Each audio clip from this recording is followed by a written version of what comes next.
Despite basketball being a non-contact sport, the NBA has seen a fair share of fights breaking out over the years. Sometimes jokes end up turning into a series of arguments, while other times disagreements spark when the game doesn't go as planned. Regardless of the cause, there's no denying that the NBA has its share of hotheads. In today's video, we'll be talking about various incidents when NBA players lost their cool on court, and even off the court. Demarcus Cousins. Demarcus Cousins has the skills and talent of a first pick, but his anger dropped him down to the 5th pick in the NBA draft. Cousins is only 52 games into his NBA career, but his resume already boasts of various incidents when the player has lost his cool. His most recent incident was an off-court fight with teammate Dante Green. Apparently, Cousins was fuming over Green as during the game the latter didn't inbound the ball to Cousins despite an opening. Cousins was angry enough that even a few punches were thrown in the locker room. If you keep up with NBA news, you may have heard of Cousins' fight with Rajon Rondo. Plus, the player has already been kicked out of practice and fined for blowing up at his weight coach, to name a few more incidents. Talk about a long list. Kermit Washington. Kermit Washington is nice and level-headed,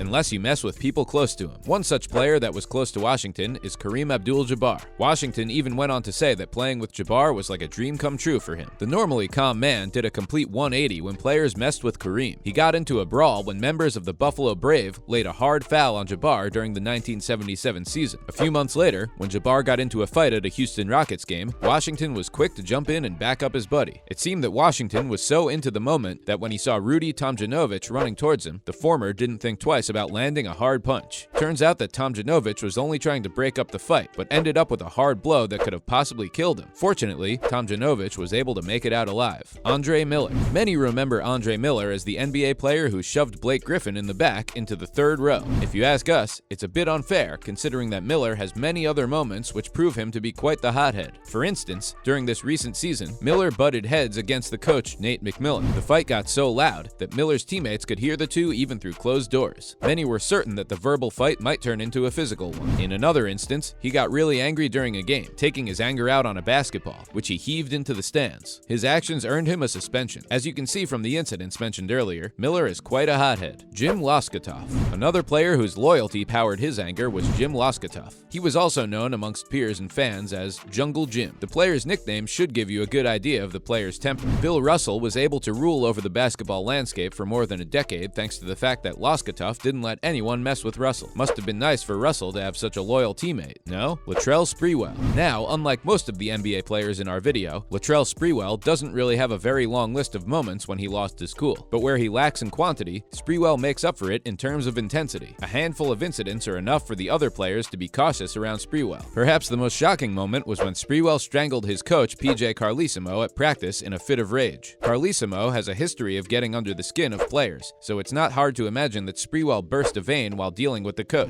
However, it's a bit extreme to strangle a man just because he got on your nerves, don't you think? Danny Ainge. Now, if you were to run a quick Google search on the most hot-headed NBA players, Danny Ainge will definitely appear somewhere near the top of your search page. Ainge has had quite the time to compile his thick resume of hot-headed moments, starting as a player and then leveling up to a coach. Ainge is known for his intense and very loud in-your-face style of play, which can often get under the skin of others. It seems that when angry, Ainge fears nothing and no one, which explains why when Tree Rollins, a 7'1" giant, elbowed Ainge, the latter didn't think twice before tackling Rollins onto the ground. There's no denying that Ainge has a great playing portfolio, but unfortunately, his angry moment portfolio is just as heavy. Guess it's true what people say. You win some, you lose some. Bonzi Wells. We've discussed quite a few NBA players that have major anger issues, but what makes Bonzi Wells different from others is that he rarely recalls his fits of anger. Apparently, after the NBA player flipped off hecklers in a crowd and was questioned about it by a reporter, this is what he said. "I don't remember anything like that, but if I did, I was probably wrong, but I don't remember doing anything like that. I black out sometimes." Well, a lot happened that day that Wells fails to recall. During the game, Wells chucked out a towel onto the court, then later proceeded to throw a water bottle, and then the finger in the air was the final cherry on top, it seems. Gary Payton. Now, if you want to hear about a real hothead, well, you can't get hotter than Gary Payton. Payton is known to be a trash talker and has a history of verbal fights with coaches and teammates alike. Apparently, the Sonics players were more afraid of Payton than they were of their own coaches if they messed up during plays. Perhaps Payton reached his boiling point when he got into an argument with Vernon Maxwell. The argument between the two ended with Payton chucking a barbell at Maxwell. Yes, you heard that correctly, a barbell. Fortunately for Maxwell, Payton was blinded by rage and ended up hitting Horace Grant instead. Ouch. Maurice Lucas. It's hard to tell when Maurice Lucas is actually really angry, considering that he's always on edge. Apparently, sometimes a little anger can help. It did so for the Portland Trail Trailblazers Blazers, who ended up grabbing the 1978 NBA championship as a result of an angry outburst by Lucas. Nearing the end of the second game, the Sixers had a good shot at winning. That is until one of Lucas's teammates got into a heated argument with Darryl Dawkins. The two seemed ready for a physical fight. Lucas was quick to approach the two, but instead of stopping the fight, the NBA player decided he wanted to be the one to deal the first throw. Lucas went ahead and slapped the back of Dawkins' head, who mind you is much larger in size than the former. It seems that the little incident wasn't enough to break the momentum for the Sixers, and the Blazers came out of the series as victors. Michael Ray Richardson. Not everyone gets as lucky as Lucas. Some get ruined by their temper. Michael Ray Richardson is a good example of this. With his talent and skill, the NBA player could have easily ruled over any basketball court. However, a nasty temper combined with a cocaine problem brought the downfall of the player. From referees to coaches to teammates, it seemed that Richardson got along with no one. Over the course of his brief career, the NBA player collected technical fouls as they would count for triple doubles. Even when Richardson switched gears to become a coach, his temper didn't let him last very long. He eventually got suspended after he made a bunch of offensive anti-Semitic comments. Kenyon Martin has been kicked out from his share of games for losing his temper. He's got quite a list of incidents, but the most absurd one involves the ball boy. When Martin discovered that his Range Rover was filled with butter popcorn, he proceeded to stomp to the locker room in a fit of anger, telling everyone that he would find out who did it, and then he would make the person pay. And he did. It turns out that it was the ball boy, who apologized and offered to pay for the damages. Bill Laimbeer. You know the Jordan rules, right? Well, you have Bill Laimbeer and his fellow Detroit Piston bad boys to thank for that. Laimbeer has had various incidents when playing almost crossed over to brawling. Perhaps the most popular incident was his classic fight with Charles Barkley. The NBA player definitely created a reputation for himself and his temper. He even earned the title role in a video game titled Bill Laimbeer's Combat Basketball. Were you surprised to see so many hot-headed players losing their cool on and off court? Which incident did you find most shocking? Were there any players or incidents we failed to mention? Drop us a comment below and let us know your thoughts. Make sure to give this video a thumbs up and subscribe to our channel for more.